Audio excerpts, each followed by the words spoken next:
Hi everyone, welcome back to my channel Chem Talks by Pooja Malik. आज की video में हम स्टार्ट करने जा रहे हैं क्लास 11 केमिस्ट्री का एक बहुत ही इम्पोर्टेंट और एक बहुत ही basic chapter organic chemistry. Organic chemistry आपका पूरा एक अलग ब्रांच ऑफ केमिस्ट्री है। अगर हम ओवरऑल केमिस्ट्री की बात करें उसको हम 3 ब्रांचेस में डिवाइड कर देते हैं: physical chemistry, inorganic chemistry and organic chemistry.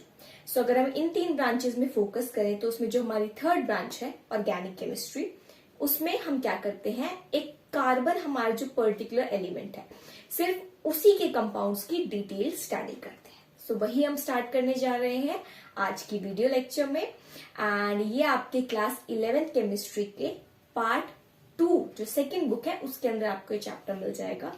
And यहाँ से ही आपका जो क्लास 12 का पूरा पार्ट 2 है जिसके अंदर सारे ही आपके ऑर्गेनिक केमिस्ट्री के चैप्टर्स हैं, उसका बेसिक यही से बनता है। बच्चों, ये चैप्टर बहुत इंपॉर्टेंट है एंड इसको अच्छे से पढ़ना ही है। Let's start the video. Kindly watch the video and subscribe to my channel, and if you find the video useful kindly give it a like. Start करते हैं।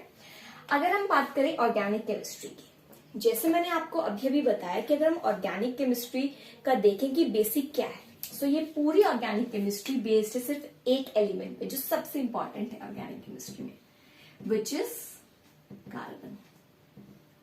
ओके, कार्बन पीरियोडिक टेबल में कब से, आई थिंक क्लास 6 या 7 से हम starting के elements है वो याद करते हुए आ रहे हैं: hydrogen, helium, lithium, beryllium, boron, carbon. Carbon का जिक्र बहुत ही स्टार्टिंग में ही हमारी केमिस्ट्री में हो जाता है ना। फर्स्ट 10 एलिमेंट में आ जाता है। If we talk about its atomic number, it has the atomic number 6। Okay, अभी हमने कॉन्फ़िगरेशन लिखना भी सीख लिया है। जब एटॉमिक नंबर 6 होता है तो अगर हम बेसिक्स की बात करें जो हमने 10th में सीखा था उसके अकॉर्डिंग हम रख सकते हैं कॉन्फ़िगरेशन 2,4। दैट मीन्स जो फर्स्ट के शेल होता है उसके अंदर 2 इलेक्ट्रॉन्स एंड नेक्स्ट 4 इलेक्ट्रॉन्स जो हमारा एल शेल है उसके अंदर। देन 11th में हमने इलेक्ट्रॉनिक कॉन्फ़िगरेशन लिखने का एक नया वे भी सीखा है ना, चैप्टर 2 में स्ट्रक्चर ऑफ एटम। उसके अकॉर्डिंग कॉन्फ़िगरेशन लिखे तो it will become 1s2 for the first 2 electron which goes in 1s subshell, then 2s2 the next electron goes in 2s subshell, and then 2p2 the next 2 electron goes in the 2p subshell. This is how we can write the electronic configuration of carbon. यही electronic configuration हमें carbon की properties को समझने में भी help करता है, ठीक है जी, एंड उससे रिलेटेड कैसे कंपाउंड्स फॉर्म होते हैं उसको समझने में भी हेल्प करता है। अगर हम कार्बन की बात करें, चैप्टर जो हमारा 4 था केमिस्ट्री का क्लास 10th में, उसमें हमने कार्बन का इंट्रोडक्शन दिया था। हमने कहा कि कार्बन एक बहुत ही इंपॉर्टेंट कंपाउंड है और इसका वर्सेटाइल नेचर। वर्सेटाइल का मतलब होता है बहुत ही यूनिक, बहुत ही डिफरेंट। कार्बन की ऐसी 2 प्रॉपर्टीज होती हैं जिसकी वजह से हम कार्बन का वर्सेटाइल नेचर डिस्क्राइब करते हैं। Those 2 properties are, the first one catenation. Catenation याद है सबको क्या होता है? कैटिनेशन होता है खुद से बॉन्ड बनाने की टेंडेंसी। जब एक एलिमेंट खुद से ही बॉन्ड बना पाता है उसी को उसकी कैटिनेशन प्रॉपर्टी बोलते हैं। फॉर एग्जाम्पल, अगर कार्बन खुद कार्बन से बॉन्ड बना पा रहा है, सो दिस इज कैटिनेशन। अब ये कार्बन ही तो ऐसा नहीं है जो सिर्फ खुद से बॉन्ड बना पा रहा हो, तो फिर हमने कार्बन की यूनिक प्रॉपर्टीज को क्यों बोला? रीजन बीइंग कि और भी एलिमेंट्स होते हैं जो ये प्रॉपर्टी शो करते हैं, बट कार्बन सबसे बेस्ट होता है इसके अंदर, ठीक है। फॉर एग्जाम्पल, ऑक्सीजन की बात करें, ऑक्सीजन के कौन कौन से हमने मॉलिक्यूल सुने हैं जिसमें सिर्फ ऑक्सीजन ही बॉन्डेड हो? I think O2 we have studied and O3. This is oxygen in the diatomic form and this is oxygen in the triatomic form, which is our ozone. Oxygen का हमने O4, O5, O6 नहीं सुना। Oxygen की ऐसी कोई long chains तो नहीं होती है। दैट मीन्स कि वो इतने अच्छे से कैटिनेशन नहीं शो कर पाता, जबकि कार्बन के तो इतने बड़े बड़े कंपाउंड्स होते हैं ना, इतने बड़े बड़े मॉलिक्यूल्स होते हैं, C6H14 है ना, हमारा ग्लूकोज होता है C6H12O6। कार्बन के तो बहुत सारे कंपाउंड्स होते हैं जिनको हम स्टडी करते हैं, इसमें कार्बन बहुत ज्यादा नंबर ऑफ एटम्स से अपने खुद ही बॉन्ड कर लेता है। इसी प्रॉपर्टी को बच्चों हम बोलते हैं कैटिनेशन। ये क्या है? कार्बन की एक बहुत ही unique property. Coming on to the second property, second property is tetravalency. जो ये सेकेंड प्रॉपर्टी है बच्चों, इसको हम इसकी कॉन्फ़िगरेशन से भी फाइंड कर सकते हैं। टेट्रावैलेंसी दैट मीन्स टेट्रा का मतलब होता है 4। इसका मतलब कार्बन की वैलेंसी कितनी होती है 4। इसको हम कॉन्फ़िगरेशन से देख ही सकते हैं। Hair 1s2 2s2 2p2। सो इसमें वैलेंस शेल क्या है, n is equal to 2, that is second shell, principal quantum number 2। And इसमें जो हमारे इलेक्ट्रॉन प्रेजेंट है दोज आर टोटल 4। सो इसकी वैलेंसी हुई 4, है ना। सो ये हो गया हमारा इसका ओवरऑल नेचर। एक बार हम क्या करते हैं ना, अपना 10th का बेसिक रिवाइज करके इसकी बॉन्डिंग भी देख लेते हैं कि कार्बन बॉन्डिंग किस तरह से करता है, किस टाइप की बॉन्डिंग कार्बन में शो होती है।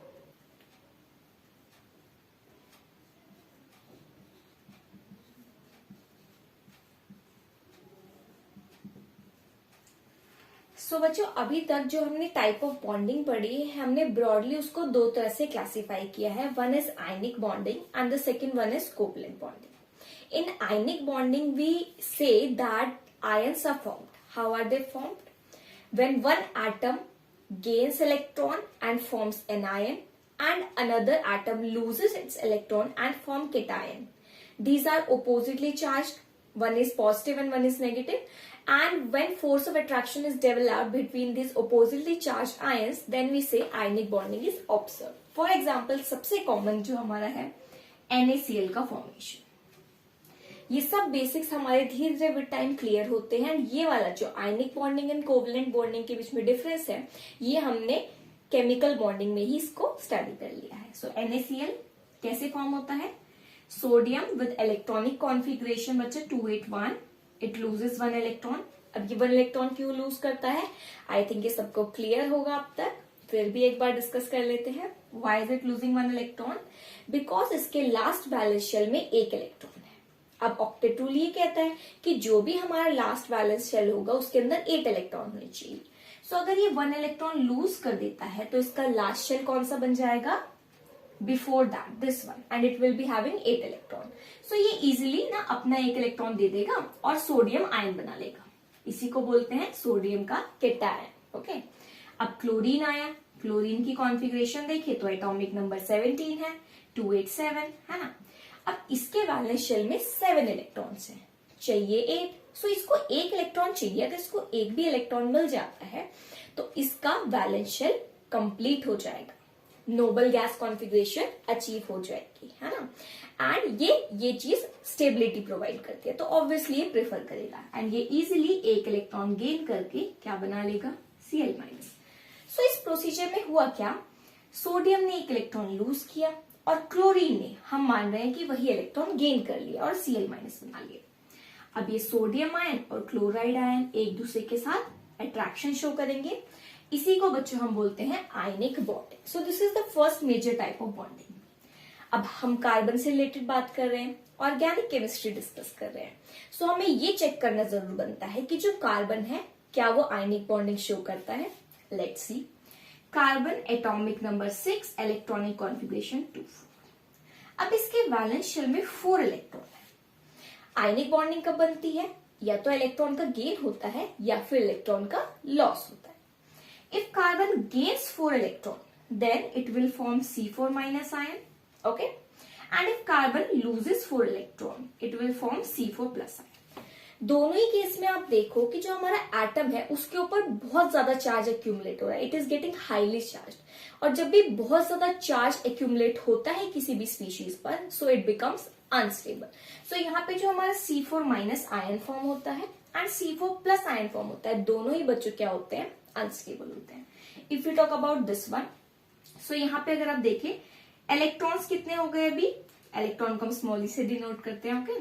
सो इलेक्ट्रॉन्स कितने हो गए, पहले टोटल कितने थे 6, अभी 4 हमने और ऐड कर दी 10। प्रोटॉन्स, जितने इलेक्ट्रॉन्स थे, जितना एटॉमिक नंबर है वही नंबर ऑफ प्रोटॉन्स होता है, सो इट इज 6। अब 6 इलेक्ट्रॉन है, उनको 10 इलेक्ट्रॉन पे अपना फोर्स ऑफ अट्रैक्शन रखना है। Difficult situation. इसमें देखते हैं, इलेक्ट्रॉन पहले 6 थे, अभी 4 निकल गए, बचे 2, प्रोटॉन 6 ही हैं। सो यहाँ पे 2 इलेक्ट्रॉन्स को 6 प्रोटॉन्स के साथ फोर्स ऑफ अट्रैक्शन अपना बाइंड करके रखना है. That is also a difficult situation. So यहां पर on the basis of this ratio we can easily conclude that carbon will neither form its anion and it will nor form the cation. C4 minus भी unstable होता है and C4 plus भी unstable होता है. सो अब सोचने वाली बात यही है कि कार्बन ना तो केटायन बना रहा है और ना ही एनायन बना रहा है. दैट मीन्स कि आयनिक बॉन्डिंग तो हो ही नहीं सकता. सो इसीलिए कार्बन को हम यहाँ शो करते हैं कि वो दूसरी तरह की बॉन्डिंग प्रेफर करता है which is covalent bonding. Covalent bonding हम सब पढ़ ही चुके हैं क्या होता है, उसको भी डिस्कस करते हैं.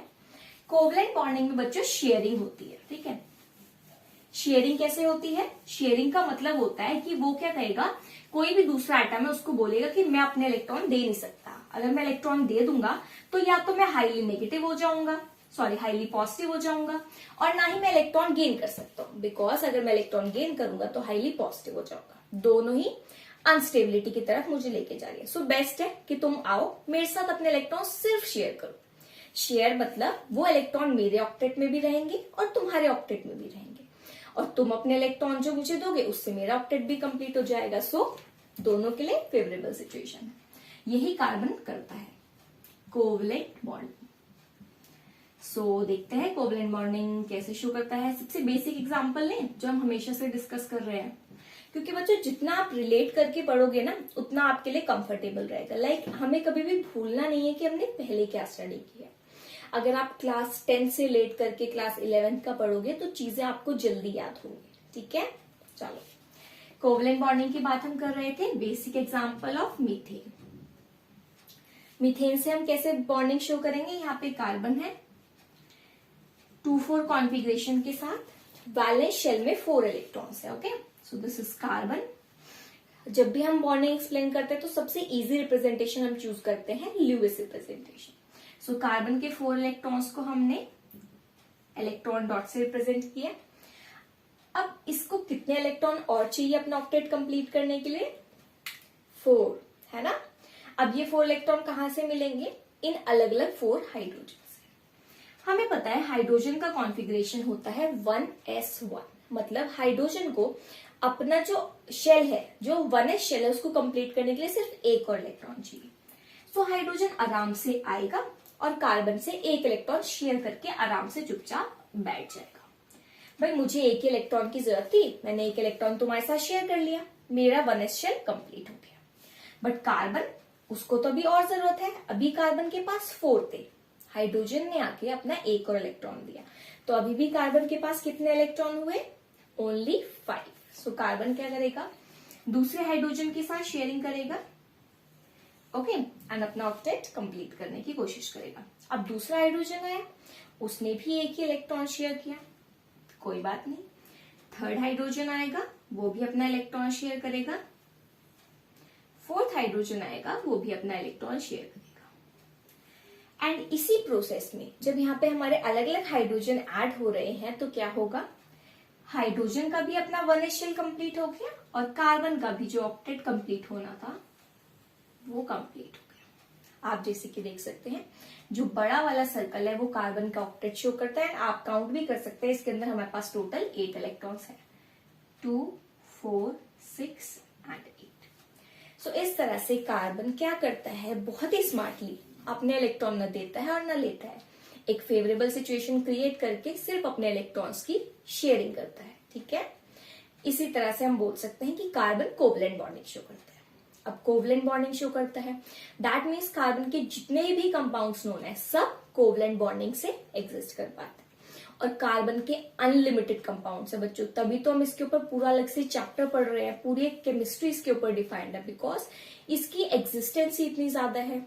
कार्बन खुद से बॉन्ड करके अपने अपने अलग अलग एलोट्रॉप्स बनाता है, डायमंड बनाता है, ग्रेफाइट बनाता है, बकमिंस्टर फुलरीन की फॉर्म में एग्जिस्ट करता है. ये इसके एलोट्रॉप्स हो गए. Other than that carbon easily hydrogen के साथ बॉन्ड कर लेता है, नाइट्रोजन के साथ, ऑक्सीजन के साथ, सभी हेलोजेंस के साथ, सल्फर के साथ, सबके साथ बॉन्ड करके अलग अलग कंपाउंड्स की फॉर्म में एग्जिस्ट करता है. इनफैक्ट हमारी सराउंडिंग्स में भी अगर आप देखो तो मोस्टली चीज, जो भी चीज हमारी एग्जिस्ट कर रही है, सब मोस्टली कार्बन से ही बने.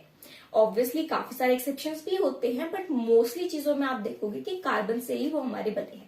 हमारे जो फूड है, हम जो कंज्यूम करते हैं, वो कार्बन से बना है।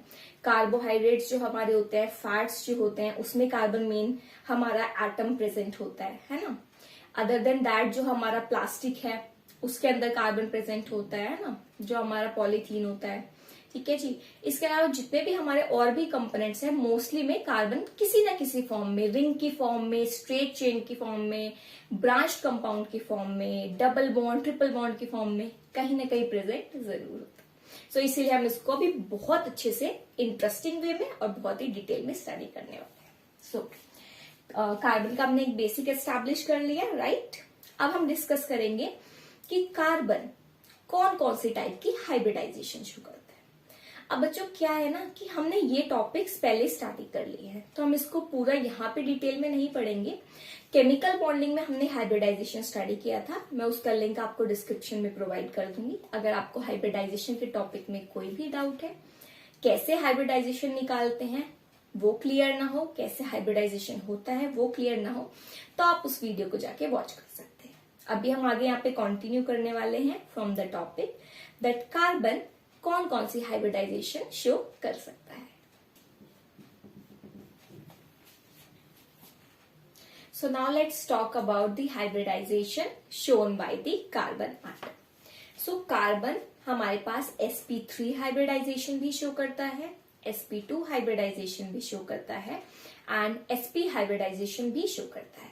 This we have studied when we were discussing different type of compounds, that is alkanes, alkenes and alkynes. For example, if we talk about alkanes, most basic example, हमेशा most basic example ही लेंगे, ठीक है।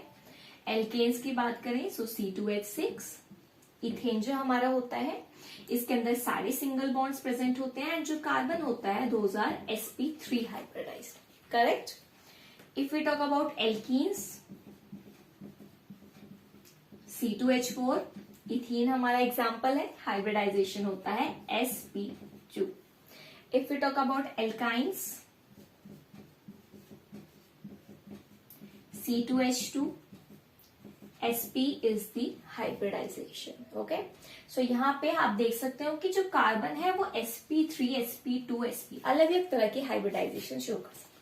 So exam में आपको question इसके basis पे पूछा जाता है। It has been asked already that आपको एक कंपाउंड दिया एंड उसमें पूछा कि जो कार्बन है उसकी हाइब्रिडाइजेशन बताओ क्या होगी। सो अब आप ये कैसे कैलकुलेट करोगे? सबसे बेसिक और सिंपल वे तो ये भी है जो यहाँ पे आपको शो हो रहा है कि अगर वो कंपाउंड एल्केन है सो उसमें कार्बन sp3 हाइब्रिडाइज्ड होगा। अगर कंपाउंड एल्कीन है that means it contains double bond, then the compound will have hybridization of carbon as sp2. If compound contains a triple bond and it is an alkyne, then it will have the carbon hybridization as sp. ये तो आपका first way हो गया। इसके अलावा आप एक और वे प्रेफर कर सकते हो। आप ना यहाँ पे हमारा एक ट्रिक होता है, ट्रिक बोल सकते हैं या एक शॉर्टकट होता है कि हम bond pair plus lone pair को काउंट करते हैं, that is equal to the hybridisation of the compound. So bond pair plus lone pair gives us the hybridization. Okay, so example लेके देखें कि ये कैसे है। bond pair plus lone pair gives hybridization, सिर्फ कार्बन के लिए सीधा पुट करते हैं, ठीक है। या तो आप bond pair plus lone pair निकालोगे तो हाइब्रिडाइजेशन आएगा। अगर इनका सम 4 आ रहा है तो हाइब्रिडाइजेशन sp3 होता है, अगर 3 आ रहा है तो sp2 होता है, एंड अगर 2 आ रहा है तो sp होता है। बट अगर किसी कंपाउंड में कोई लोन पेयर नहीं है तो उसको हम 0 पुट करेंगे, नो इश्यूज। एंड आपको मोस्ट इंपॉर्टेंट पॉइंट जो यहाँ याद रखना है, जब हम बॉन्ड पेयर कंसीडर कर रहे हैं तो हम बॉन्ड पेयर में सिर्फ सिग्मा बॉन्ड्स को काउंट करते हैं। ये पॉइंट आपको एग्जाम्पल से भी क्लियर हो जाएगा। इसका एग्जाम्पल डिस्कस करते हैं कि कैसे हमने ये वाला फॉर्मूला यूज करके हाइब्रिडाइजेशन कैलकुलेट किया है। Sorry for that. Okay, so discuss करते हैं। चलो एक बेसिक सा एग्जांपल लेते हैं। इतना भी बेसिक नहीं है, थोड़ा डिफरेंट है बट तभी इंटरेस्टिंग लगेगा। चलो CH3 COCH3। सो क्या कोई यहाँ पे बता सकता है कि ये कौन सा कंपाउंड है? अगर आपने पहले स्टडी किया हो थोड़ा सा ऑर्गेनिक केमिस्ट्री या जनरल भी, इनके ना कॉमन नेम्स भी होते हैं। लाइक एक होता है जब हम नॉमेनक्लेचर करते हैं तो हम इनका IUPAC नेम करते हैं and the other way is common name. So अगर आपको पता हो तो प्लीज कमेंट सेक्शन में इसका जो कॉमन नेम है वो जरूर मेंशन कीजिएगा कि इसको हम क्या बोलते हैं। ठीक है, चलो ये हमारा कंपाउंड है, इसमें कार्बन की हाइब्रिडाइजेशन पूछी है। अब 3 कार्बन है तो जरूरी नहीं है कि हर कार्बन की हाइब्रिडाइजेशन एक कंपाउंड में same, hybridisation could be different है। ओके, सो यहाँ पे देखते हैं कि हम हाइब्रिडाइजेशन सेम है या डिफरेंट। Let's check that. इस कार्बन की बात करते हैं, इसको कार्बन 1 मान लेते हैं। हाइब्रिडाइजेशन कैसे कैलकुलेट करेंगे, अभी मैंने आपको बताया, bond pair plus lone pair count करेंगे। बिल्कुल ठीक चीज है। इस कार्बन की बात करें, सो इसने एक बॉन्ड तो दूसरे कार्बन से बनाया है एंड बाकी तीनों बॉन्ड इसने हाइड्रोजन से बनाए हैं। बिल्कुल क्लियर है ये सबको। ओके, सी टोटल इस कार्बन ने 4 बॉन्ड बनाए हैं एंड चारों बॉन्ड कौन से हैं, सिग्मा बॉन्ड। इस पर कोई भी लोन पेयर प्रेजेंट नहीं है, सो वो लोन पेयर हो गए 0। एंड बॉन्ड पेयर में मैंने अभी आपको बताया कि हम सिर्फ सिग्मा बॉन्ड्स को काउंट करते हैं। सो बॉन्ड पेयर हो गए यहाँ पे 4, lone pair 0। So 4 that means कि कार्बन की हाइब्रिडेशन क्या हो गई बच्चों, it comes out to be sp3। Okay, चलो सो ये वाला कार्बन देखो C3, ये बिल्कुल इसके इक्विवेलेंट है। यहां पर भी सेम कार्बन से एक बॉन्ड बना रहे हैं एंड बाकी तीनों बॉन्ड हाइड्रोजन से बना रहे हैं। सो ऑब्वियसली इसकी हाइब्रिडाइजेशन भी क्या होगी, sp3। Moving on to this carbon, second carbon.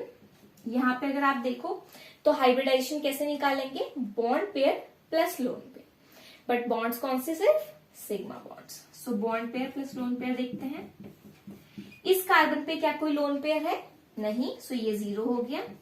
Sigma bonds कितने हैं, 1, 2 एंड 3 हमने क्यों लिया, बिकॉज ऑब्वियसली अगर कार्बन किसी कंपाउंड में एग्जिस्ट कर रहा है तो 4 बॉन्ड्स तो वो हमेशा बनाएगा ही, but that doesn't necessarily mean that its hybridisation will always be sp3, ऐसा तो नहीं होता। सो ऑब्वियसली उसका कॉन्सेप्ट यही है कि उसमें हम सिर्फ सिग्मा बॉन्ड्स को काउंट करते हैं एंड पाई बॉन्ड को काउंट नहीं करते। जैसे यहाँ पे भी अगर आप देखो तो ऑक्सीजन के साथ जो वो डबल बॉन्ड बना रहे हैं उसमें एक सिग्मा बॉन्ड है और एक पाई बॉन्ड है, सो हम सिर्फ सिग्मा बॉन्ड को काउंट करेंगे। That gives us 3 bond pair plus 0 lone pair, so it comes out to be sum as 3 and hybridization will be sp2। So on the basis of this we can say on the safer side that now we know कि अगर हमें एक example दिया जाए तो हम hybridisation उसकी कैसे कैलकुलेट कर सकते हैं। एक और एग्जाम्पल ट्राई कर लेते हैं, है ना, बिकॉज कोई भी डाउट नहीं रहना चाहिए। Okay, CH2 and CN, this is a tricky one, let's see. चलो 3 कार्बन है यहाँ पे same. If we talk about this carbon, total 3 bonds with hydrogen and 1 bond with carbon, total 4 bonds, चारों बॉन्ड सिग्मा है, कोई भी lone pair नहीं है। सो 4 दैट मीन्स इसकी hybridization is coming out to be sp3, correct. Second carbon, 2 hydrogen के साथ bond है, 2 बॉन्ड कार्बन के साथ है, टोटल 4 एंड सारे सिग्मा बॉन्ड्स है, no lone pair, so it is sp3। Tricky is this carbon. इस कार्बन की बात करें तो यहाँ पे कितने बॉन्ड है, अगर आपको बॉन्ड्स ओपन नहीं करने आते हैं, बॉन्डिंग नहीं पता, तो ऑब्वियसली आप थोड़ा सा कंफ्यूज यहाँ पे हो सकते हो, बिकॉज आपको यहाँ पे एक single bond and then nitrogen दिख रहा है, बट हमें इसे ओपन करना आता है। इसको हम कैसे लिख सकते हैं, we can write it as like this, C triple bond N। हमें पता है नाइट्रोजन ट्रिपल बॉन्डिंग कर सकता है, ट्रिपल बॉन्ड बनाता है, सो ये कार्बन के साथ भी ट्रिपल बॉन्ड फॉर्म कर रहा है। ओके, सो यहाँ पे ये हमारा ट्रिपल बॉन्ड हो गया। कार्बन ने सिग्मा बॉन्ड्स कितने बनाए हम वो काउंट करेंगे। सो सिग्मा बॉन्ड देखो 1 and 2, only 2 sigma bonds, rest 2 are pi। we know जब भी बॉन्डिंग होती है तो जो फर्स्ट वाला बॉन्ड होता है जिसके अंदर हेड ऑन ओवरलैप होता है वही सिग्मा बॉन्ड होता है। आफ्टर दैट जो डबल बॉन्ड बनता है बच्चों एंड जो ट्रिपल बॉन्ड बनता है, दोनों ही हमारे साइडवेज ओवरलैप से बनते हैं, लाइक दिस, है ना, एंड इसी को हम बोलते हैं पाई बॉन्ड।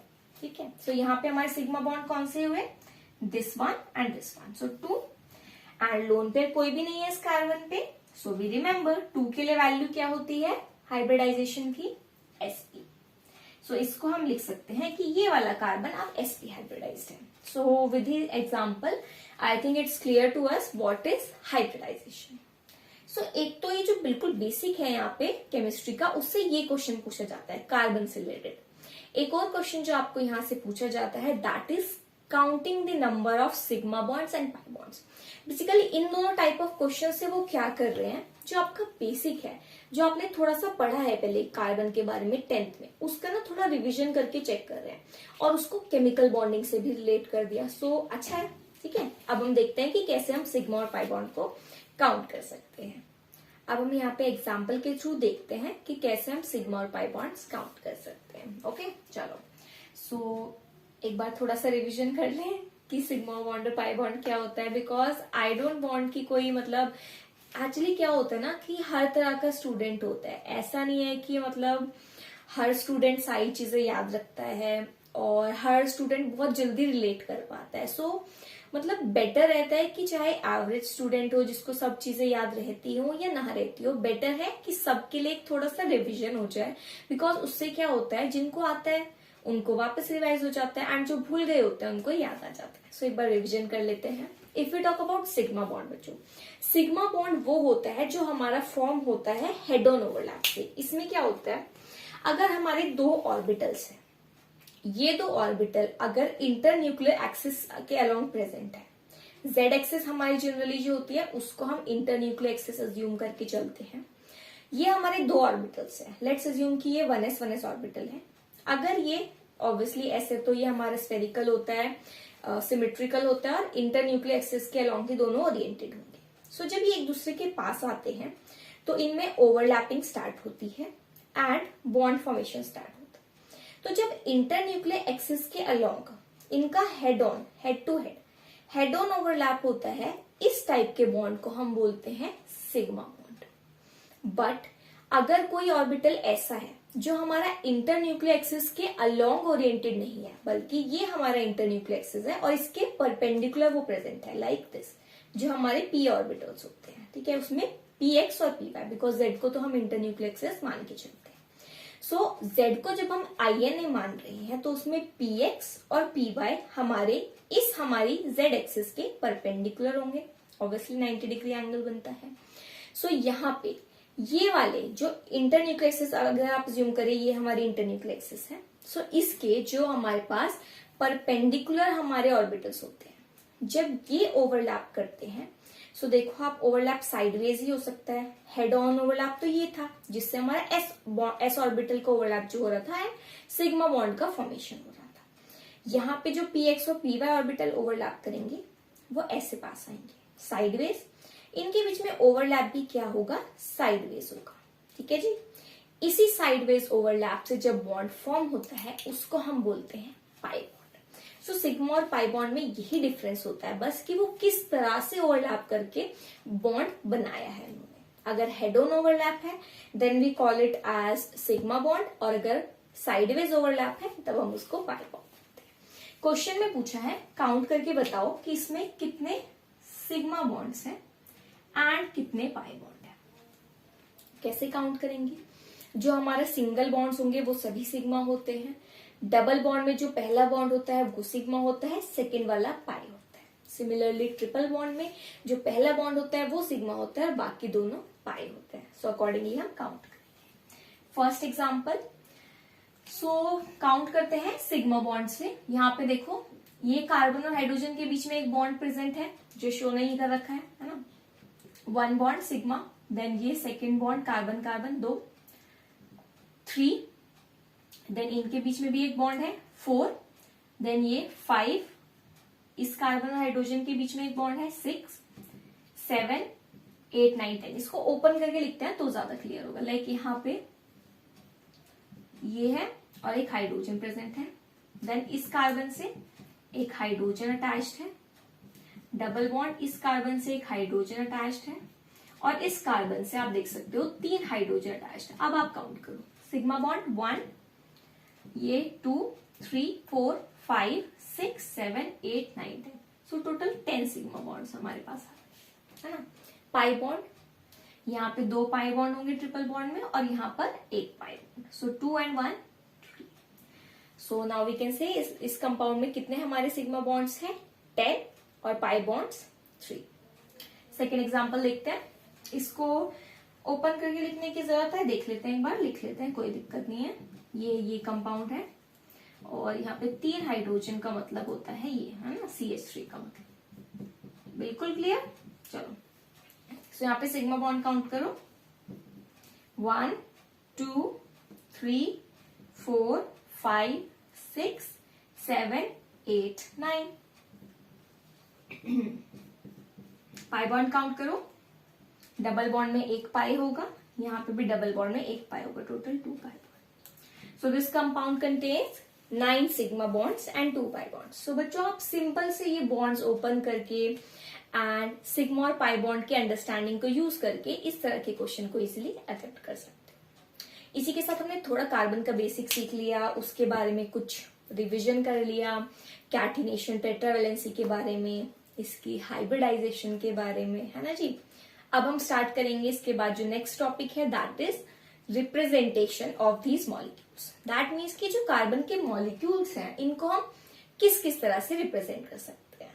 ओके सो अगर हमें किसी ऑर्गेनिक कंपाउंड को रिप्रेजेंट करना है, उसका स्ट्रक्चर ड्रॉ करना है, तो उसको रिप्रेजेंट करने के 4 हमारे मेजर वेज होते हैं। The first one is the complete structure formula, the second one it's condensed structure formula, the third it's bond line structure formula and the fourth one it's 3D representation। so अगर हम इनमें compare करें तो complete structural formula थोड़ा सा ना लेंदी हो जाता है और थोड़ा सा क्या बोलते हैं, क्लमजी सा हो जाता है। so उसको अवॉइड करने के लिए हम कंडेंस्ड फॉर्मूला यूज करते हैं।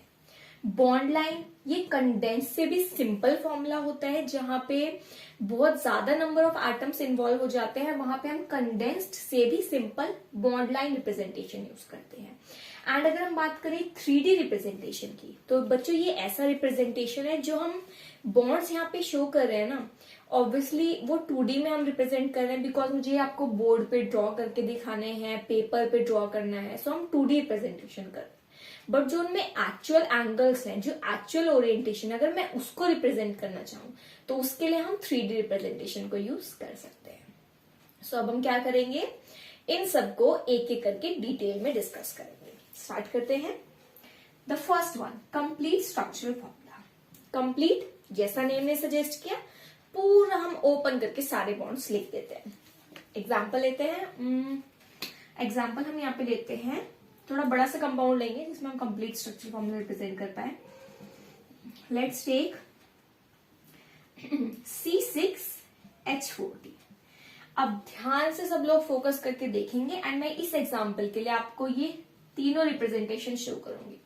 3D रिप्रेजेंटेशन हम अभी शो नहीं करेंगे। 3D रिप्रेजेंटेशन में क्या होता है, जनरली हम एक सिर्फ ना इंट्रोडक्शन देंगे थोड़ा सा यहाँ पे, उसको थोड़ा और डिटेल में हाइड्रोकार्बन्स में डिस्कस करेंगे, क्योंकि हमें ना ज्यादा रिक्वायरमेंट है नहीं 3D में रिप्रेजेंट करने की। अगर वो 2D में रिप्रेजेंट हो पा रहा है एंड उससे वर्क हो पा रहा है, सो हम उसी में प्रोसीड करेंगे। फाइन, चलो।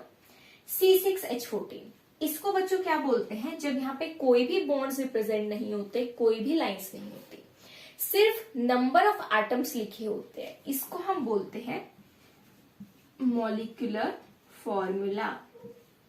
Chapter 1 basic concepts of chemistry, molecular formula निकालना, एम्पेरिकल फॉर्मूला निकालना, ये सब आपने बहुत यूज किया है, बहुत न्यूमेरिकल्स किया है ना। सो दिस इज मॉलिक्यूलर फॉर्मूला। अब इसका कंप्लीट फॉर्मूले की अगर हम बात करें, सो C6H14 क्या होता है, ये हमारा होता है हेक्सेन, है ना। 6 कार्बन, सारे सिंगल बॉन्ड्स जुड़े हैं हाइड्रोजन के साथ। कैसे बनेगा, पहले हम 6 कार्बन कार्बन के बॉन्ड्स बना लेंगे, 3 कार्बन, 4 5 एंड 6। अब हमें ये पता है कि कार्बन मैक्सिमम 4 ही बॉन्ड्स बना सकता है, तो अब हम हर कार्बन की वैकेंसी कंप्लीट कर देंगे। कार्बन के bonds 1 2 and 3 4 5 6 7 8 9 10 11 12 13 and 14। So here हमारे पास हेक्सेन का कंप्लीट स्ट्रक्चर फॉर्मूला रेडी है, जहां पर हमने सारे कार्बन कार्बन बॉन्ड्स को भी रिप्रेजेंट किया है, सारे कार्बन हाइड्रोजन बॉन्ड्स को भी रिप्रेजेंट किया है। अब हम क्या करते हैं ना, कंडेंस स्ट्रक्चरल फॉर्मूला में हम मोस्टली कार्बन हाइड्रोजन बॉन्ड को नहीं लिखते हैं। कहीं कहीं पे हम कार्बन कार्बन बॉन्ड को भी रिप्रेजेंट नहीं करते हैं, बट मोस्टली हम कार्बन हाइड्रोजन बॉन्ड को लिखना अवॉइड कर देते हैं। वो होता है हमारा कंडेंस स्ट्रक्चरल फॉर्मूला। सो इसी के लिए मैं आपको लिख के दिखाती हूँ, ठीक है। ये आई थिंक आपने नोट कर लिया होगा। इसी के लिए देखते हैं condense structural formula, that means ये चीज, ठीक है। सो ये बन गया हमारे पास कार्बन के साथ 3 हाइड्रोजन। कुछ बच्चे इस ओरिएंटेशन में कंफ्यूज हो जाते हैं, ठीक है। सो ये मैंने कार्बन के साथ ना इसको CH3 ये ना लिख के ऐसे लिखा है। इसका रीजन है बच्चों ये कि यहाँ पे कार्बन कार्बन बॉन्ड मुझे शो करना है। अगर मैं CH3 इधर लिख दूंगी तो वो हाइड्रोजन और कार्बन जैसा बॉन्ड विजिबल होगा। सो कार्बन कार्बन बॉन्ड है, इस कार्बन से 3 हाइड्रोजन अटैच्ड है, इस कार्बन से 2 हाइड्रोजन, देन इस कार्बन से 2 हाइड्रोजन, 2 हाइड्रोजन, फिर से एंड लास्ट कार्बन से 3 हाइड्रोजन। राइटिंग के लिए कोई कंप्लेन नहीं करेगा, ठीक है। चलो ये हमारे पास 6 हाइड्रोजन 6 कार्बन है एंड उनसे फिर जो वैकेंसीज थी वो हाइड्रोजन ने फिल कर दी है। ओके, सो ये क्या है, कंडेंस स्ट्रक्चर फॉर्मूला। डिफरेंस दिख रहा है कितना थोड़ा बड़ा था, कितना स्पेस ले रहा था, यहाँ पे जल्दी से हो गया। तो आप बुक में भी एग्जांपल्स भी देखोगे ना, तो मोस्टली आपको ये कंडेंस्ड वाला यूज करके दिखाएंगे। क्लियर। चलो अब इसी का यहीं पे हम बॉन्ड लाइन भी देख ले, कंफ्यूजन ना हो तो। ये बॉन्ड लाइन वाला ना बच्चों को थोड़ा कंफ्यूजिंग लगता है, बट जैसे जैसे आप एग्जांपल्स बार बार देखते हो ना, ऐसा लगता है कि क्या कितना सिंपल था ये तो चलो बॉन्ड लाइन रिप्रेजेंटेशन देखते हैं। अब बॉन्ड लाइन रिप्रेजेंटेशन की खास बात क्या है बच्चों, हम हेक्सेन के लिए बनाते हैं, ठीक है। बॉन्ड लाइन रिप्रेजेंटेशन की सबसे स्पेशल बात यह है कि इसमें हम कार्बन लिखेंगे ही नहीं, हाइड्रोजन लिखेंगे ही नहीं। बेसिकली जब हमने कंप्लीट से कंडेंस लिखा तो हमने सिर्फ कार्बन हाइड्रोजन का बॉन्ड नहीं बनाया, बेसिकली इनके बीच में जो लाइन होती है बॉन्ड वाली उसको ड्रॉ नहीं किया, है ना। अब हम यहाँ पे बॉन्ड लाइन में क्या करेंगे, हम बनाएंगे सिर्फ कार्बन कार्बन वाली लाइन। मतलब ये जो लाइन थी ना, कार्बन कार्बन बॉन्ड 1 2 3 4 5। सो अभी आपको ये 5 लाइन्स यहाँ पे दिख रही हैं। बॉन्ड लाइन रिप्रेजेंटेशन में आपको ये 5 लाइन ही दिखेंगी, बट कहीं भी कार्बन नहीं लिखा दिखेगा, हाइड्रोजन नहीं लिखा दिखेगा। बेसिकली हमने उसको इतना सिंप्लीफाई कर दिया कि सिर्फ लाइंस में हमारा पूरा रिप्रेजेंटेशन कंप्लीट। चलो देखते हैं। सो जैसे मैंने आपको बोला कि जब हम इसको बनाना शुरू करेंगे तो हमें 5 कार्बन कार्बन बॉन्ड्स शो करने हैं। सो ये मेरा पहला कार्बन है, ये मेरा पहला कार्बन कार्बन बॉन्ड, दूसरा बॉन्ड, तीसरा, चौथा, पांचवा। सो आप कार्बन काउंट करो, ये मेरा first carbon, second carbon, third carbon, fourth carbon, fifth carbon and sixth carbon. So ये आपका हेक्सेन का बच्चों बॉन्ड लाइन रिप्रेजेंटेशन होता है। इसमें हमने क्या किया, ना मैंने कहीं भी कार्बन लिखा, ना मैंने कहीं भी हाइड्रोजन लिखा। बेसिकली ये यही था जो हमने नीचे बनाया ना, ये यही तो चीज है सेम। देखो ये बेसिकली ये जो लास्ट टर्मिनल है ये मिथाइल रिप्रेजेंट कर रहा है CH3। इससे फिर जो ये V वाला ऐसा एंगल जो बन रहा है ना, यहाँ पे हमारा CH2 है, देन ये वापस CH2, नीचे फिर से CH2, ऊपर फिर CH2 एंड लास्ट में फिर CH3। यही तो था हेक्सेन का हमारे पास इसका कंडेंस स्ट्रक्चर फॉर्मूला। उसी को हमने लाइन से रिप्रेजेंट किया। लाइन से रिप्रेजेंट किया कैसे किया, कार्बन भी हटाया, हाइड्रोजन भी हटाया, कार्बन हाइड्रोजन बॉन्ड भी हटा दिए, क्या लीव किया, सिर्फ carbon carbon bonds. So this is the representation. इसमें आपको एक चीज सिर्फ याद रखनी है कि जो हमारा एंड होगा, फॉर एग्जांपल ये है, सो इसमें जो लास्ट वाला कार्बन होता है वो मिथाइल होता है हमेशा, CH3, और जो ये V वाले कार्बन होते हैं ये हमारे CH2 होते हैं। सो इसी के साथ हमारा बॉन्ड लाइन रिप्रेजेंटेशन भी कंप्लीट हो गया। अभी हम और एग्जांपल डिस्कस करेंगे for sure to make it more clear to you people. चलो ओके, और एग्जांपल बताओ, क्या एग्जांपल देख सकते हैं हम बॉन्ड लाइन में। थोड़ा छोटा एग्जांपल देख लेते हैं इस बार, ठीक है। तीनों ही ट्राई करते हैं, उसके लिए हम लेते हैं ब्यूटेन। ब्यूटेन का मॉलिक्यूलर फॉर्मूला बताओ क्या होता है, C4H10। Okay, so complete structure formula I think complete नहीं बनाते हैं ना, सारे बॉन्ड्स लिखने होंगे, वही कार्बन हाइड्रोजन जो हमेशा से हम करते हैं, सारे बॉन्ड्स ओपन करके लिखने होंगे। कंडेंस से स्टार्ट करते हैं। 4 कार्बन है तो 3 बॉन्ड्स होंगे, कार्बन कार्बन में, 4 कार्बन में, हाइड्रोजन ऑब्वियसली वैकेंसी सेटिस्फाई, तो एक बॉन्ड बन गया, बाकी 3 हाइड्रोजन के साथ, ये 2 hydrogen, hydrogen, hydrogen. So this is butane condensed structure formula. इसी का हम क्या बनाएंगे अभी, bond line representation. Bond line कैसे, सिर्फ कार्बन कार्बन बॉन्ड्स की लाइन बनानी है और कुछ नहीं बनाना है। सो कार्बन कार्बन पहला बॉन्ड ये वाला, देन ये दूसरा बॉन्ड एंड ये तीसरा बॉन्ड। ठीक है, इसमें कुछ बच्चों का डाउट ये भी आता है कि मैम आपने यहाँ ऊपर से ही ये जिगजैग बनाना क्यों स्टार्ट किया। सो ऐसा कोई इश्यू नहीं है, आप इसको नीचे से भी बना सकते हो ये, अगर आप, और या फिर आप ये बनाते हो, कर यहाँ से स्टार्ट किया 1 2 3 4। सो इन दोनों का मीनिंग सेम ही है, ये भी आपका ब्यूटेन को ही रिप्रेजेंट कर रहा है एंड ये कंपाउंड भी आपका ब्यूटेन को ही रिप्रेजेंट कर रहा है। आई होप कि थोड़ा सा और क्लियर हो गया होगा भी आपको बॉन्ड लाइन रिप्रेजेंटेशन, है ना। बाकी भी टाइम और क्लियर होता रहेगा, इसको हम बहुत ज्यादा यूज करते हैं। बेसिकली पता है जो हमारा बॉन्ड लाइन रिप्रेजेंटेशन है ना, इसको हम यूज करेंगे रिंग्स में, साइक्लिक कंपाउंड्स में, है ना। फॉर एग्जाम्पल अगर हमारे पास एक साइक्लिक कंपाउंड है, ये भी हम डिटेल में भी डिस्कस करेंगे कैसे कैसे टाइप के कंपाउंड्स होते हैं। कैसे अगर हमारे ये कंपाउंड आपने देखा होगा, हम ये ड्रॉ करते हैं, है ना, साइक्लिक रिंग। सो यहाँ पे ये बॉन्ड्स ही तो बनाते थे हम, ये आया कहाँ से, ये यहीं से आया है। This is the same thing, हमने यहाँ पे ना कार्बन बनाया ना हाइड्रोजन ड्रॉ किया, सिर्फ कार्बन कार्बन के बॉन्ड रिप्रेजेंट कर दिए। सो this is bond line representation.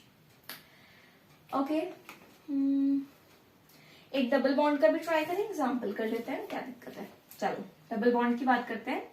सो अगर आपके पास कंपाउंड है, प्रोपीन लेते हैं, है ना, प्रोपीन ले लें, प्रोपीन, कंफ्यूजन ना हो मैं इसको रब कर देती हूँ। प्रोपीन अगर देखिए क्या होता है, ये हो जाएगा हमारे पास C3H6, है ना, एक ट्रिपल बॉन्ड तो इसमें प्रेजेंट हो गई, सॉरी डबल बॉन्ड। सो ये कार्बन कार्बन डबल बॉन्ड और ये single bond, vacancy satisfied, H2 3 bond, अभी एक बॉन्ड और बचा, और यहाँ पे CH3। सो ये इसका हमारे पास कंडेंस्ड फॉर्मूला हो गया, है ना। अब इसी में हम इसका बॉन्ड लाइन रिप्रेजेंटेशन कैसे बनाएंगे, थोड़ा सा ट्रिकी है, ज्यादा नहीं। 1 2 3 कार्बन है, सो 2 ही लाइन बनेगी, खत्म, 1 2 3 1 2 3। बट डबल बॉन्ड है तो आप यहाँ डबल बॉन्ड जरूर रिप्रेजेंट करते हैं। बॉन्ड लाइन रिप्रेजेंटेशन में एक बहुत इंपॉर्टेंट पॉइंट जो हम लोग को याद रखना है वो बच्चों ये कि हम इसमें ना तो एटम्स लिखते हैं, ना हम इसमें कभी भी कार्बन एटम लिखेंगे, ना ही इसमें हम कभी भी हाइड्रोजन एटम लिखेंगे। ओके, और इसमें हम कभी भी कार्बन हाइड्रोजन बॉन्ड्स को रिप्रेजेंट नहीं करेंगे। We will only represent carbon carbon bond. But अगर कार्बन और हाइड्रोजन से अलावा कोई भी हमारे पास एटम अलग आता है जिसको हम बोलते हैं hetero atom, for example oxygen आ गया, नाइट्रोजन, सल्फर, फास्फोरस, कोई भी ऐसा एटम है तो उसको हम रिप्रेजेंट जरूर करते हैं। ठीक है, फॉर एग्जाम्पल अगर हमारे पास कंपाउंड हो CH3COCH3, हमने यूज किया था ना ये जब हम हाइब्रिडाइजेशन कैलकुलेट कर रहे थे। सो इस कंपाउंड का बॉन्ड लाइन रिप्रेजेंटेशन क्या होगा, कार्बन कार्बन के देखो 3 कार्बन है, 2 ही बॉन्ड्स है। सो ये तो बेसिक हमारा हो गया, है ना, 1 2 3। बट यहाँ पे जो सेकंड कार्बन है उसपे जो ऑक्सीजन का डबल बॉन्ड है वो मुझे रिप्रेजेंट करके दिखाना होगा। ठीक है, अदरवाइज वो इनकम्प्लीट होगा। सो बॉन्ड लाइन रिप्रेजेंटेशन में हम कार्बन और हाइड्रोजन से अगर कोई एलिमेंट है, कोई एटम है तो उसको रिप्रेजेंट जरूर करते हैं, उसको मेंशन जरूर करते हैं। डबल बॉन्ड भी मेंशन करते हैं, जैसे हमने यहाँ पे किया और यहाँ पे किया, और ट्रिपल बॉन्ड होगा तो भी मेंशन करेंगे। ओके, चलो। सो इसके साथ हमारे पहले 3 टाइप की रिप्रेजेंटेशन आई होप बिल्कुल क्लियर है। मूव करते हैं 3D रिप्रेजेंटेशन पर। Again the same very basic example of methane CH4, इसी के हम बात करेंगे। ठीक है, इसी का हम 3D रिप्रेजेंटेशन यहाँ पे देखेंगे। इसका कंप्लीट रिप्रेजेंटेशन बहुत सिंपल है, कार्बन हमने ड्रॉ किया एंड उसके साथ हमने 4 हाइड्रोजन के साथ इसके बॉन्ड्स ड्रॉ कर दिए। ये इसका कंप्लीट स्ट्रक्चर फॉर्मूला है। कंडेंस्ड फॉर्मूला भी इसका यही हो जाएगा, CH4 जो इसका मॉलिक्यूलर फॉर्मूला है सेम ऐसा ही दिखेगा।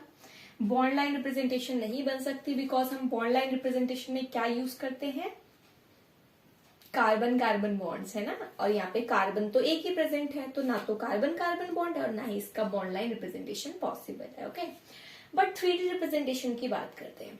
3D रिप्रेजेंटेशन, जैसे मैंने आपको थोड़ा सा इंट्रो में बताया था, इसमें हम क्या करते हैं बच्चों, जो मॉलिक्यूल्स को हम पेपर पे 2D में रिप्रेजेंट कर रहे हैं, जरूरी नहीं है कि वो मॉलिक्यूल का एक्चुअल स्ट्रक्चर हो, उसका एक्चुअल रिप्रेजेंटेशन हो, उसी को अगर हमें with actual angles 3D representation देना है तो हम ये फोर्थ मेथड यूज करते हैं। फॉर एग्जाम्पल यहाँ हम मीथेन का ये स्ट्रक्चर ड्रॉ करते हैं।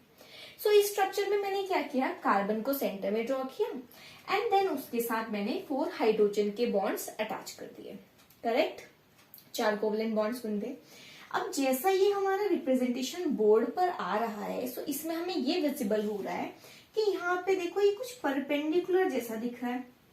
देखने में तो ऐसे ही लग रहा है ना कि ये कार्बन हाइड्रोजन और कार्बन हाइड्रोजन बॉन्ड्स एक दूसरे के 90 डिग्री पर ओरिएंटेड है, but is it the true situation?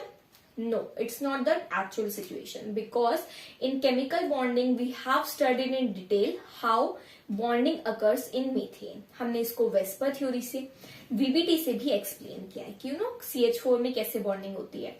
VBT के थ्रू हमने फाइनली क्या डिस्कवर किया था कि जो कार्बन होता है उसमें कार्बन sp3 हाइब्रिडाइज्ड होता है एंड कार्बन के ये 4 sp3 हाइब्रिड ऑर्बिटल हाइड्रोजन के 1s के साथ ओवरलैप करके 4 ये ऐसे बॉन्ड्स बनाते हैं एंड इन्हीं के अंदर जो बॉन्ड एंगल होता है वो क्या होता है? Does anyone remember that? The bond angle in methane is come out to be 109 degree, है ना, 109 डिग्री एंड 28 मिनट्स इसका एंगल होता है। सो अब यहाँ पेपर पे जब हम ड्रॉ कर रहे हैं या बोर्ड पे ड्रॉ कर रहे हैं या कहीं भी इसको रिप्रेजेंट करते हैं, सो हमें एंगल कैसा दिखता है? 90 डिग्री, बट एक्चुअल एंगल तो 109 डिग्री है।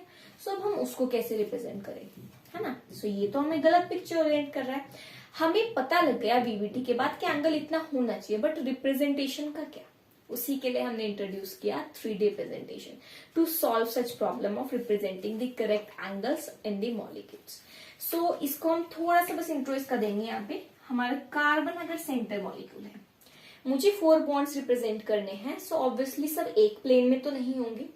ये प्रेजेंटेशन क्या कहता है? 2D है, सारे चारों के चारों बॉन्ड्स और कार्बन सब एक प्लेन में है, बट एक्चुअली में एंगल 90 नहीं है, ये एक प्लेन में एग्जिस्ट नहीं करते। उसको हम कैसे रिप्रेजेंट करेंगे? कार्बन के एटलीस्ट मिनिमम 2 हाइड्रोजन तो बॉन्ड्स ऐसे होंगे जो एक प्लेन में एग्जिस्ट कर रहे होंगे, राइट? सो ये हम सिंपल हमारे जो बॉन्ड्स होते हैं जो हम अभी तक यूज कर रहे थे वही लाइन यूज करेंगे ये रिप्रेजेंट करने के लिए जो हमारे प्लेन वाले बॉन्ड्स हैं। बट जो बाकी 2 हाइड्रोजन है वो 90 डिग्री पर ओरिएंटेड नहीं है ना, एंगल 109 डिग्री, तो उसको रिप्रेजेंट करने के लिए हम क्या करते हैं?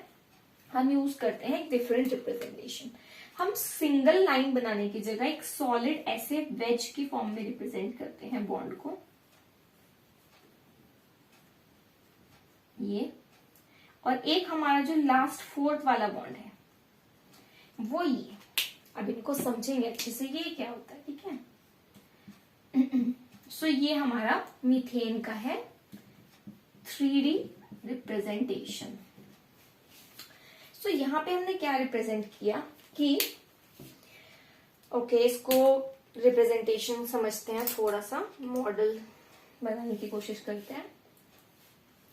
सो इसके अकॉर्डिंग हमारा क्या है, जो अभी हम बात करेंगे प्लेन वाला, इसके अकॉर्डिंग हमारा कार्बन सेंटर में प्रेजेंट है। सो अगर ये मेरा कार्बन है बिल्कुल सेंटर में जो है, इससे 4 बॉन्ड्स आपको विजिबल हैं, ये देखो जी, ये हमारे 4 बॉन्ड्स हैं। थोड़ा सा कोशिश करेंगे समझने की इसको ऐसे, क्योंकि 2D और 3D की जब बात आ गई तो ऑब्वियसली 3D में बोर्ड पे भी कैसे रिप्रेजेंट करूं, 3D का मतलब ही है कि वो 3D प्लेन में होना चाहिए। सो ये देखो, this is the 2D representation. इस रिप्रेजेंटेशन के अकॉर्डिंग हमें क्या विजिबल हो रहा है कि जो कार्बन और हाइड्रोजन का बॉन्ड एंगल है, ये देखो, ये एंगल्स, ये वाले सारे एंगल्स, ये है ना, ये सब एंगल हमें कितना दिख रहा है? अप्रोक्सीमेटली 90 डिग्री पर विजिबल है। बट एक्चुअल सिचुएशन क्या है? 90 नहीं, 109 डिग्री। सो आप इसको देखो, अब इस रिप्रेजेंटेशन में क्या है, अभी हम इसको एक एक करके रिप्रेजेंट करते हैं। ये दोनों बॉन्ड्स मैंने हटा दिए, ये जो प्लेन वाले बॉन्ड्स हैं, ब्लैक पेन इन दोनों बॉन्ड्स को रिप्रेजेंट कर रहे हैं। अभी आप इसमें देखो, ये मेरा एक प्लेन है, इसको देखो, ये this plane, this vertical plane एक सिंगल प्लेन है। इसी प्लेन के अंदर कार्बन भी है, ये हाइड्रोजन बॉन्ड भी है और ये हाइड्रोजन बॉन्ड भी है। सो इस प्लेन के अंदर ये तीनों एटम्स एग्जिस्ट कर रहे हैं। एंगल अभी भी 190 डिग्री इनके बीच में भी नहीं है। अब जो नेक्स्ट हाइड्रोजन आया वो ऐसे है, देख रहे हो आप, पीछे की तरफ जा रहा है।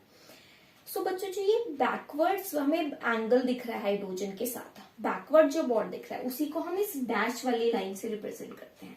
इसको हम बोलते हैं डैश बॉन्ड। ओके, नेक्स्ट ये वाला बॉन्ड आप देखो, इसको देखो, ये जो ब्लू वाला है ये आउट ऑफ द प्लेन दिख रहा है। हमारा प्लेन क्या था, ये ब्लैक बॉन्ड्स को इंक्लूड करने वाला। ये वाला बॉन्ड इस प्लेन से बाहर की तरफ है, सो इसको बोलेंगे आउट ऑफ द प्लेन। इसी को हम रिप्रेजेंट करते हैं इस सॉलिड लाइन से, इसको बोलते हैं वेज रिप्रेजेंटेशन। एंड जो ये रेड वाला बॉन्ड है ये पीछे की तरफ जा रहा है ना, आपको सामने से विजिबल भी नहीं है, इसलिए हम इसको डैश से रिप्रेजेंट करते हैं और इसको बोलते हैं inside the plane. So this is out of the plane, this is inside the plane, and these two bonds are within the plane. So this is how we can use the 3D representation to represent any molecule in actual its bond angles with its actual representation, not just on the board or on the paper. Okay, chalo. So with this our structural representation is complete and हमने थोड़ा सा organic का एक basic ले कर लिया है कि कैसे हमारी कार्बन पे ऑर्गेनिक केमिस्ट्री बेस्ड है, कार्बन का हाइब्रिडाइजेशन क्या होता है, कैसे निकालते हैं, बॉन्ड्स कैसे काउंट करते हैं, कार्बन की बेसिक और जो वर्सटाइल नेचर है उसके पीछे क्या क्या रीजंस हैं, कोवलेंट बॉन्डिंग शो करता है। देन हमने उसके स्ट्रक्चरल रिप्रेजेंटेशन को भी स्टडी कर लिया। अब इसी के साथ हम ये वीडियो को कंक्लूड करते हैं एंड नेक्स्ट वीडियो में हम इसके आगे का टॉपिक कंटिन्यू करेंगे, ठीक है, जिसमें हम करेंगे इन्हीं ऑर्गेनिक कंपाउंड्स को अलग अलग कैटेगरीज में क्लासिफाई।